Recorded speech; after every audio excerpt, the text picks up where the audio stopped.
బాధలు పాలవాడికి నీళ్లవాడికి రెంటుకి కరెంటుకి రేషన్కి మందులకి కూరలకి కూతుళ్ళకి అల్లుళ్ళకి కొడుకులకి చదువులకి పండగలకి పబ్బాలకి శుభాలకి అశుభాలకి అన్నిటికీ ఖర్చు ఖర్చు ఖర్చు. తెల్లవారితే సమస్య, నోరు విప్పితే డబ్బు, అడుగు వేస్తే అప్పు. అన్నిటికీ సాకు 1వ తారీఖు. అది సర్వరోగ నివారిణి. 1వ తారీఖు అని 30 రోజులు ఎదురు చూస్తాను సార్.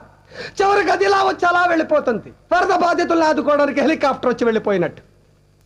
1వ తరగతి వాడికి 2వ తరగతి, 2వ తరగతి వాడికి 3వ తరగతి, ఇలా అన్ని తరగతుల వాళ్ళకి ఎదుగుదల ఉంటుంది.